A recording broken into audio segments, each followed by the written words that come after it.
কবি প্রেমেন্দ্র মিত্রের লেখা ছাদে যেও না। ছাদে যেও নাকো, সেখানে আকাশ অনেক বড়, সীমানাহীন। তারাদের চোখে এত জিজ্ঞাসা, স্বপন সব হবে বিলীন। তার চেয়ে এসো বসি দুজনাতে জানালা পাশে, ওধারের ছোট গলিটিরে দেখি গ্যাসের আলো পড়েছে কেমন ফুটপাতটির ধারের ঘাসে। শুনি নগরের মৃদু গুঞ্জন, লাগিবে ভালো।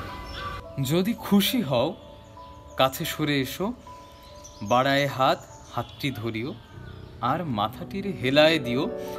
সুবাসিত চুল, সেই হবে মোর গহন রাত।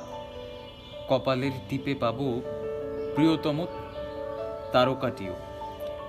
নিকট পৃথিবী ঘিরে থাক, আর যা কিছু চেনা তাই দিয়ে রাখি শূন্য আকাশ আড়াল করি।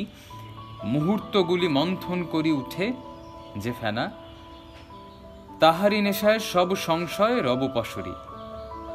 তারপরে চাই তোমার নয়নে তুমিও চেয়েও, ঘরের বাতিটি জ্বালা হয় নাই আধো আধার। যা দেখিব তার রাশ যেন সে থাকি রয়েছেও, মনে হবে যেন চোখের সাগর সেও অপার। সীমাহীন ধাঁধা ধুধু করে সখী উপরে নিচে, রচনী রন্ধ্র গার্হ চেতনার ক্ষণিক নীড়। স্বপ্নহরণ মহাকাশ হোথা নিঃশ্বসিছে, এই ক্ষণ সুখ প্রত্যয় তাই হোক নিবিড়। ছাদে যেও নাকো, সেখানে আকাশ অনেক বড়, সীমানাহীন। তারাদের চোখে এত জিজ্ঞাসা, স্বপন সব হবে বিলীন।